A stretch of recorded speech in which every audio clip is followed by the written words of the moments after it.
కొన్ని సమాధానాలు వెతకడంలో కాదు, నిశ్శబ్దంగా ఎదురు చూడడంలో దొరుకుతాయి.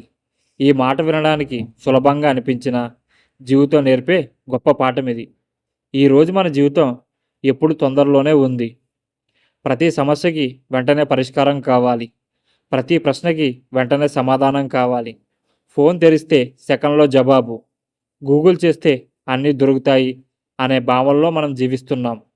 కానీ మనసుకు వచ్చే ప్రశ్నలకు, మన హృదయాన్ని కదిలించే సందేహాలకు గూగుల్‌లో సమాధానాలు ఉండవు.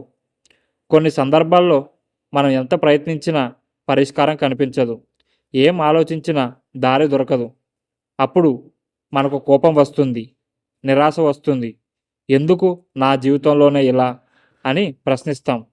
కానీ ఆ ప్రశ్నకే సమాధానం చెప్పడానికి జీవితం కొంచెం నిశ్శబ్దం కోరుతుంది.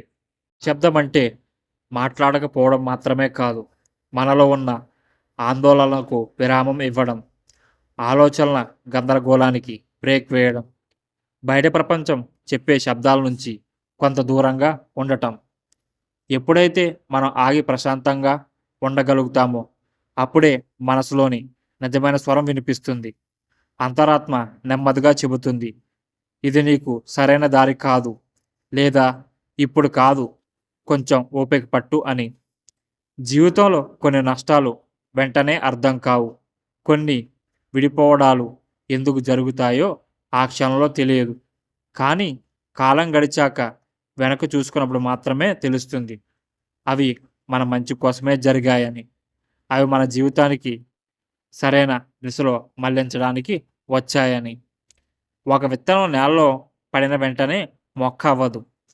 చీకట్లో, నిశ్శబ్దంలో, ఓర్పుతో ఎదురు చూసినప్పుడే అది వేర్లు వేసుకొని బయటకు వస్తుంది. మన జీవిత సమాధానాలు అంతే, నిశ్శబ్దంలోనే అవి పుట్టుకొస్తాయి.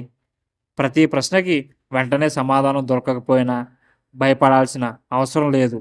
ఎదురు చూడడం ఓటమి కాదు, ఆగడం బలహీనత కాదు.